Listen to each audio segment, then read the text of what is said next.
What it is, YouTube? It's your boy Nisi coming back with another bullseye of a video here today on the channel. I wanted to show you guys some concepts about how to mix singing R&B style type of vocals. So if y'all like this video, don't forget to like, comment, and subscribe down below. You want to support the channel? Check the links in the comments. Let me know what you think. Let's go listen to it and talk about what's the mentality behind EQing dope R&B vocals. Ain't no sunshine when she's gone. It's not warm when she's away. Ain't no sunshine when she's gone. She's always gone too long. Anytime she goes away, wonder this time where she's gone. Okay, so you guys have a general understanding of what we're working here with today. And when it comes to something like R&B vocals, you always got to think about tone, right? Trying to make it appropriate, you feel me? Kind of like a movie. You already know a horror movie is going to have like a scream, a guy with a knife, or a Freddy Krueger or a Jason. And because you know it's a horror movie, you see them dress a certain way, a ripped up jacket or whatever, a bloody pants or whatever. So it's all about tone, right? And that's the first thing that I do when I'm always thinking about how I'm going to approach the EQ. Before I even put the EQ on to put it on, I always think about the tone. So I got these 3 channel strips, and I kind of like to dress it up like Halloween or something like that. Look at the outfits, what shoes is gonna go with what pair of pants. So let's look at that. Ain't no sunshine when she's gone. It's not warm when she's away. Ain't no sunshine when she's gone. She's always gone too long. Anytime she goes away, wonder this time where she's gone. Wonder if she's gonna stay. Ain't no sunshine when she's gone, and this house just ain't no home anytime she goes. So people always ask me, Nick, how do you always pick like the right, EQ or something like that, the right tone of EQ? It's coming down to taste, but also just listening to the song. So let's play this. Like even before I start EQing, I just listen to the components. Ain't no sunshine when she's gone. It's not warm when she's away. Ain't no sunshine when she's gone.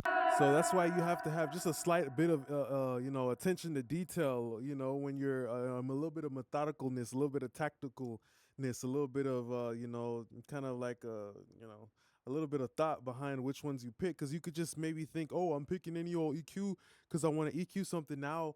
You're looking for clarity, and maybe you have something like a SZA channel strip that just because you open it up, it's already kind of creating like a gray cloud over the vocal because that's just the tone of this one. So I definitely wouldn't use that one. The Neve 80 RS, it's great too. I feel like this might actually be the one for this because it's super warm. It's super warm on this song, right? And just hearing the way that the actual EQ is just working, just how the seasoning is just tasting like that before I actually bake it, before I actually throw the whole bottle of seasoning into the pot, I'm just getting a little bit of a taste test, just a free sample. Like when you go to a restaurant, they just give you that party platter just for you to taste and try shit out. That's what you got to do when it comes down to trying to pick the perfect vocal EQ for R&B. The API, it sounds good. It sounds really good. It sounds like it's modern, but the thing about this song is the fact that this is like a throwback type of analog type of song. It kind of reminds me of SZA a little bit with the indie type of R&B, indie rock type of influence. So I would, this is how my thought process would be. I'll be like, damn, okay, I want warmth. I'm gonna pick the Neve 88 RS, and then I start playing around with things like the low end. I originally had used the SSL EV on this one, but yeah, usually the colored EQ is gonna come in tandem with some transparent EQ. Like I barely did any EQ on this one, and I made the vocal sound good. So now we're gonna start from scratch. I usually get it to sound clean and controlled with transparency first, like a transparent EQ, transparent limiter, the transparent de-esser, all that shit, and then the color comes after. Maybe sometimes I start with the color, but it doesn't really matter. Sometimes you want to mix and match and swap out the plugins, all right? Whatever sounds better. So let's see how I would approach something like this. Okay, now I've picked the right tone, right? I've picked the right tone. I know I want warmth, so now I picked the warm channel strip. Now it's all about playing around with the EQ. So watch how I play around with the EQs to get something that works for this vocal.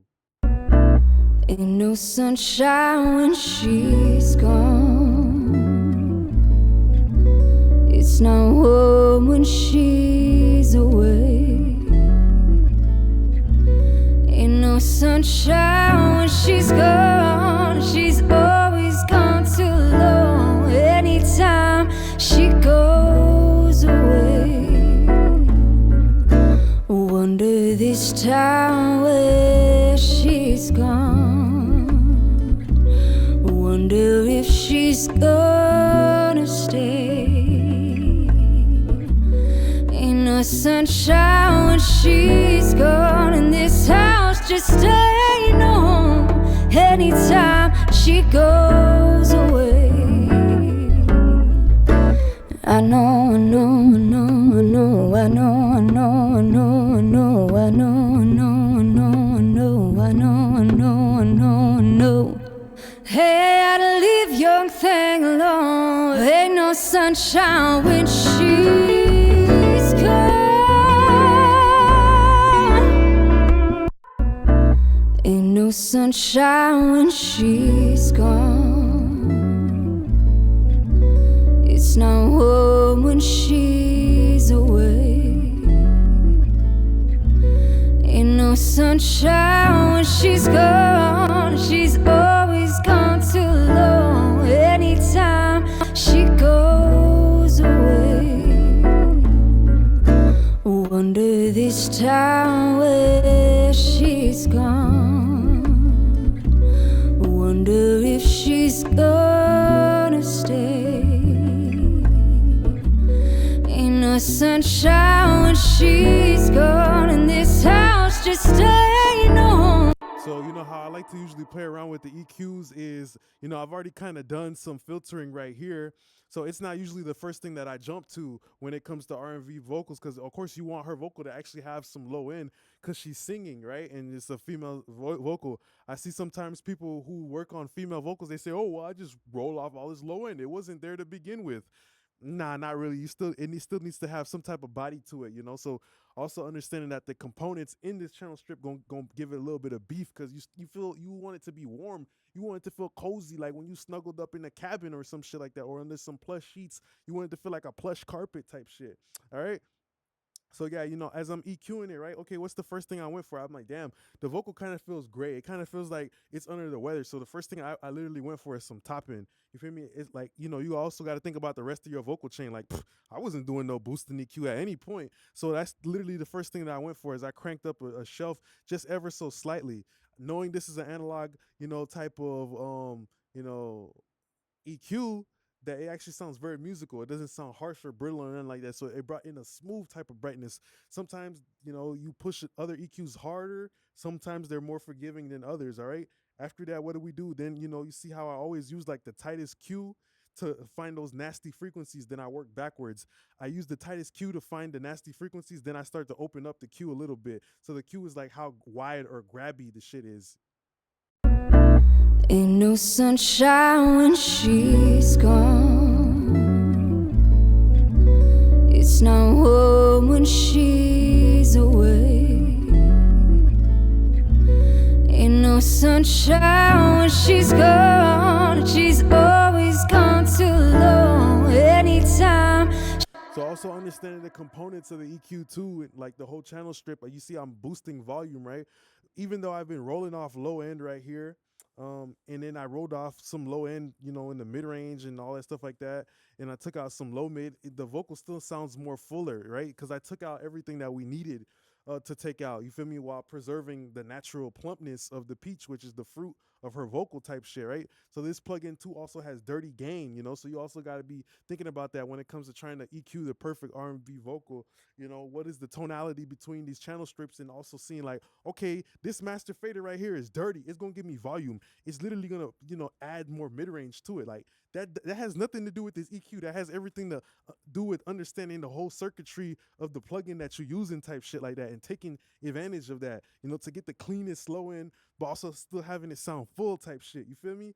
And of course, the low shelf, I thought about using it, but it didn't sound good because I remembered, hey, her voice needs body. I'm listening to the bass while I'm EQing the vocal. I don't just EQ the vocal like, okay, on solo. Like I'm listening to the bass and hearing, okay, how much bass is like the actual, you know, bass giving me, and how much is the low end of her vocal, and I'm trying to, you know, balance between those. So it's almost like a situation where you gotta hear everything like a sniper that's on the roof. You're looking at the target and you see the two targets next to each other and you're trying to hit a bullseye. You feel me? Type shit like that, like MW3. All right.